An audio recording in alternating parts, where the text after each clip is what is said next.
మనిషి ఉదయం లేచినప్పటి నుంచి మళ్ళీ పడుకునే వరకు బిజీ జీవితం గడుపుతున్నాడు. ఈ ఉరుకుల పరుగుల ప్రపంచంలో చాలామంది జీవనశైలి గాడి తప్పింది.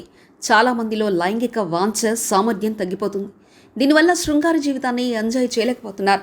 ఆరోగ్యం బాగుంటేనే సెక్సువల్ లైఫ్ను ఆస్వాదించగలం. నిజానికి మానవులకు లైంగిక ఆరోగ్యం అనేది చాలా కీలక అంశం. ఈ ఆరోగ్యం సరిగ్గా లేకపోతే పార్ట్నర్స్తో రిలేషన్షిప్ దెబ్బతింటుంది. పార్ట్నర్స్తో గొడవలు కూడా మొదలవుతాయి. ఆత్మగౌరవం తగ్గుతుంది. లైంగిక సంతృప్తిని పొందలేని, శృంగారంలో మెరుగ్గా పాల్గొనలేని వారు తీవ్ర మానసిక క్షోభకు కూడా గురవుతారు. సెక్సువల్ లైఫ్ మెరుగ్గా ఉంటేనే జీవితంలో హ్యాపీగా ఉండగలం.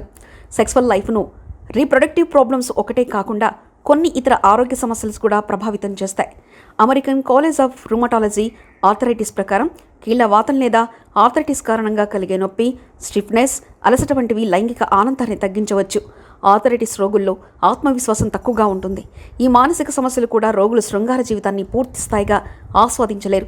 అలానే యాంటీ డిప్రెసెంట్స్ వంటి కొన్ని మందులు లైంగిక కోరిక లేదా సెక్స్ డ్రైవ్ను తగ్గించి భావప్రాప్తిని పొందడం కష్టతరం చేయవచ్చు.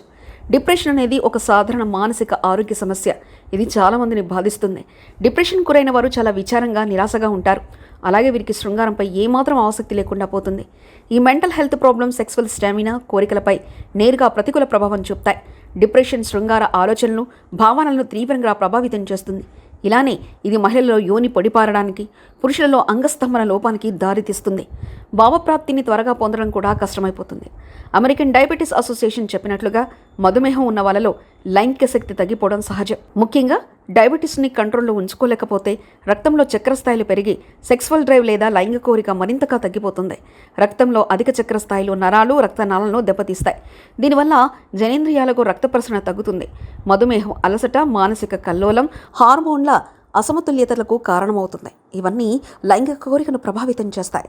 ఇలాంటి సమస్యలు ఫేస్ చేసేవారు మధుమేహాన్ని ఎలా అదుపులో ఉంచుకోవాలో తెలుసుకోవడం చాలా ముఖ్యం.